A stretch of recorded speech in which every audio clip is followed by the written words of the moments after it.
आखिर हमारा मन भटकता क्यों है? क्या आपने कभी ध्यान दिया है कि आपका शरीर एक जगह बैठा होता है, लेकिन आपका मन हजारों जगह घूम रहा होता है? आप अपने परिवार के साथ बैठे हैं, लेकिन मन कल की चिंता में चला गया।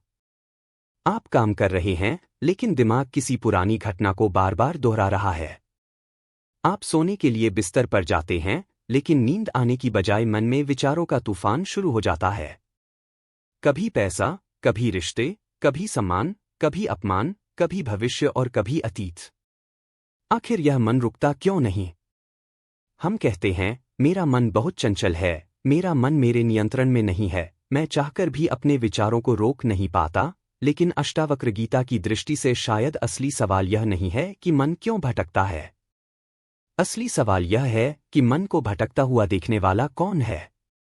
क्योंकि जिस दिन यह प्रश्न आपके भीतर गहराई से उतर गया, उसी दिन मन को शांत करने की आपकी पूरी कोशिश बदल सकती है। राजा के पास सब कुछ था, फिर भी शांति नहीं थी। बहुत समय पहले एक राजा था। उसके पास विशाल राज्य था, सोने से सजा हुआ महल था, हजारों सैनिक थे, सेवक थे, धन था, सम्मान था और ऐसी कोई भौतिक चीज नहीं थी जिसकी उसके जीवन में कमी हो। सुबह होते ही लोग उसके सामने राज्य की समस्याएं लेकर आते और राजा एक एक करके सभी निर्णय करता। बाहर से देखने पर उसका जीवन बिल्कुल पूर्ण दिखाई देता था। लेकिन जैसे ही रात होती और महल की सारी आवाजें शांत हो जातीं, राजा के भीतर एक दूसरी ही दुनिया जाग उठती। वह बिस्तर पर लेटता, लेकिन नींद नहीं आती। मन कहता, अगर कल पड़ोसी राज्य ने हमला कर दिया तो? फिर दूसरा विचार आता, अगर मेरा मंत्री मेरे विरुद्ध हो गया तो? फिर उसे अपने परिवार की चिंता होने लगती। कोई पुरानी घटना याद आ जाती। किसी व्यक्ति के कहे हुए कठोर शब्द उसके मन में दोबारा गूंजने लगते। राजा उन विचारों को रोकना चाहता, लेकिन जितना रोकता, विचार उतनी ही तेजी से लौटते। राजा ने खोजा मन को शांत करने वाला व्यक्ति। एक रात राजा इतना परेशान हो गया कि उसने अपने सेवकों से कहा कि उसे ऐसा व्यक्ति चाहिए जो उसके मन को शांत कर सके। सेवकों ने कई विद्वानों और साधुओं के नाम बताए, लेकिन राजा ने कहा, मुझे केवल विद्वान नहीं चाहिए। मुझे ऐसा व्यक्ति चाहिए जो मुझे मेरे मन की इस बेचैनी से मुक्त कर सके। कुछ समय बाद उसकी भेंट एक महान ऋषि अष्टावक्र से हुई। ऋषि के चेहरे पर अद्भुत शांति थी। राजा ने उनके सामने बैठकर कहा, ऋषिवर, मेरे पास सब कुछ है, लेकिन मेरा मन मेरे वश में नहीं है। वह लगातार भटकता रहता है। ऋषि ने शांत स्वर में पूछा, तुम्हारा मन कहाँ भटकता है? राजा ने कहा, कभी भविष्य में, कभी अतीत में, कभी इच्छाओं में, कभी डर में। कभी किसी व्यक्ति के पास और कभी किसी वस्तु के पास। ऋषि ने पूछा, और तुम चाहते क्या हो? राजा ने कहा, मैं चाहता हूं कि मेरा मन शांत हो जाए। ऋषि मुस्कुराए और बोले, तुम मन को रोकना चाहते हो, लेकिन क्या तुमने कभी यह देखने की कोशिश की है कि मन भटकता क्यों है? राजा ने तुरंत कहा, क्योंकि मन चंचल है। ऋषि ने कहा, यह उत्तर नहीं है। राजा ने आश्चर्य से पूछा, तो फिर असली कारण क्या है? ऋषि बोले, मन अपने आप उतना नहीं भटकता, जितना तुम उसे अपनी पहचान, अपनी इच्छाओं और अपनी पकड़ से भटकाते हो। जिस चीज को तुम अपना मान लेते हो, उसके बारे में विचार उठने लगते हैं। जिस चीज को पाने की इच्छा करते हो, उसके बारे में कल्पनाएं शुरू हो जाती हैं। जिस चीज को खोने से डरते हो, उसके बारे में चिंता पैदा होती है। और जिस घटना से तुम्हें चोट लगी है, मन उसे बार बार दोहराता रहता है। राजा ध्यान से ऋषि की बातें सुनने लगा, क्योंकि पहली बार कोई उसके मन को रोकने की बात नहीं कर रहा था, बल्कि मन के पीछे छिपे कारण को दिखा रहा था। मान लीजिए किसी व्यक्ति ने आपका अपमान कर दिया। घटना कुछ सेकंड की थी। उस व्यक्ति ने कुछ शब्द बोले और चला गया। लेकिन उसके बाद क्या होता है? आप घर आते हैं और वही शब्द आपके मन में दोबारा आने लगते हैं। आप सोचते हैं, उसने ऐसा क्यों कहा? फिर मन कहता है, अगर मैं उस समय उसे यह जवाब देता तो? फिर एक और विचार आता है, अगली बार वह मुझे मिला तो मैं उसे जवाब दूंगा। ध्यान दीजिए, घटना खत्म हो चुकी है, लेकिन आपका मन उस घटना को जीवित रखे हुए है। यही मन का खेल है। बाहर की घटना छोटी हो सकती है, लेकिन मन उसके साथ अपनी कहानी जोड़ देता है। फिर हम उस कहानी को सच मान लेते हैं और उसी के अनुसार भावनाएं पैदा होने लगती हैं। अष्टावक्र की दृष्टि से समस्या केवल विचारों का उठना नहीं है। समस्या तब शुरू होती है जब हम विचार को ही मैं मान लेते हैं। विचार समस्या नहीं, विचार से हमारी पहचान समस्या है। मन में विचार आना स्वाभाविक है। मन कह सकता है मुझे यह चाहिए, मन कह सकता है मुझे यह नहीं चाहिए, मन कह सकता है मुझे डर लग रहा है, मन कह सकता है मेरा भविष्य खराब हो सकता है। लेकिन समस्या तब पैदा होती है जब हम हर विचार को अपनी सच्चाई मान लेते हैं।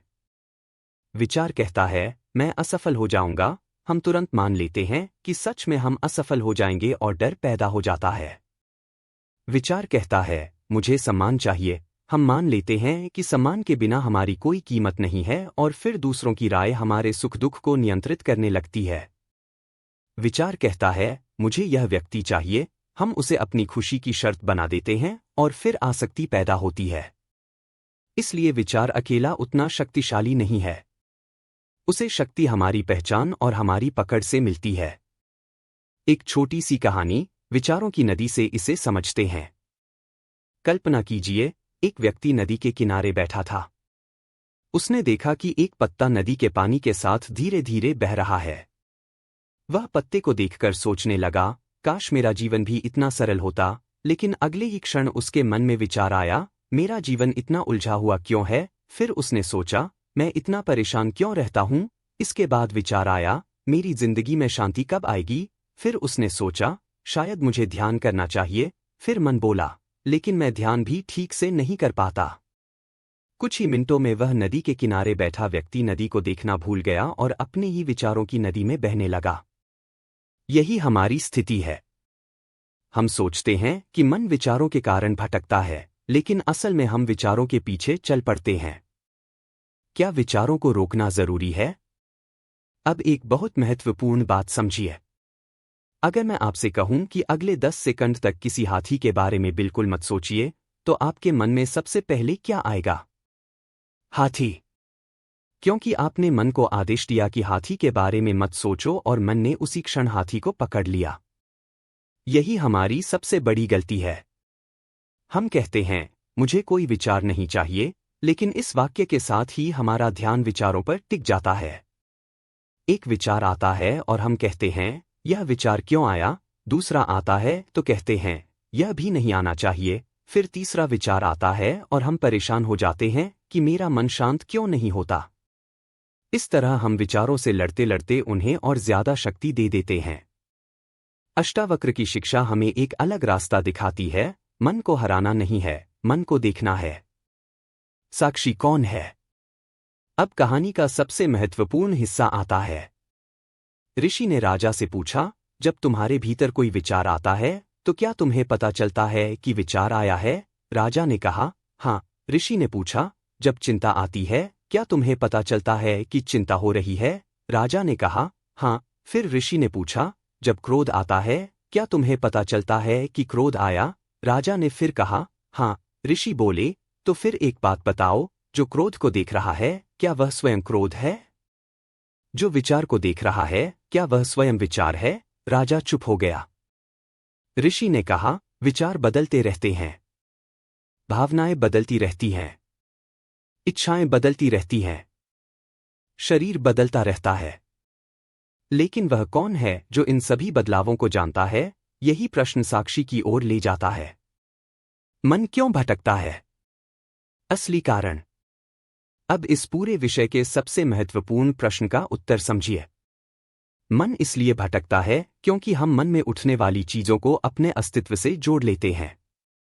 मन कहता है, मुझे यह चाहिए, और हम कहते हैं, मुझे यह चाहिए। मन कहता है, मुझे डर लग रहा है, और हम कहते हैं, मैं डर हूं। मन कहता है, मैं असफल हूं, और हम उस विचार को अपनी पहचान बना लेते हैं। यहीं से बंधन शुरू होता है।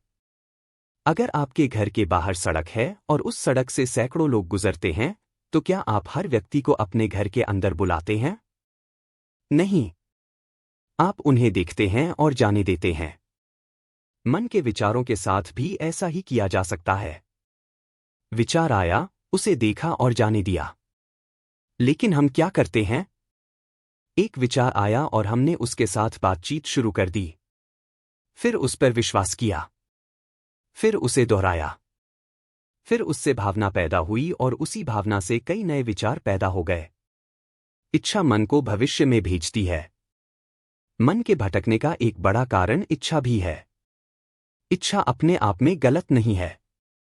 समस्या तब पैदा होती है जब हम अपनी खुशी को इच्छा की पूर्ति के साथ जोड़ देते हैं। मन कहता है, जब मुझे यह मिल जाएगा तब मैं खुश होऊंगा। अब आपकी खुशी वर्तमान में नहीं रही, वह भविष्य में चली गई। इसलिए मन बार बार भविष्य की तरफ दौड़ने लगता है। अगर इच्छा पूरी नहीं हुई तो चिंता पैदा होती है, और अगर इच्छा पूरी हो गई तो कुछ समय बाद नई इच्छा पैदा हो जाती है। फिर वही दौड़ शुरू हो जाती है। इसी तरह डर भी मन को भविष्य में भेजता है। अगर ऐसा हो गया तो? अगर वह व्यक्ति मुझे छोड़ गया तो?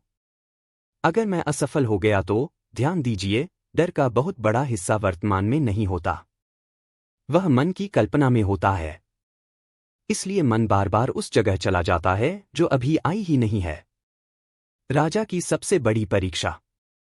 ऋषि ने राजा से कहा, आज रात जब तुम अपने कक्ष में जाओ, अपने मन को रोकने की कोशिश मत करना, बस उसे देखना। राजा रात में अपने कमरे में गया।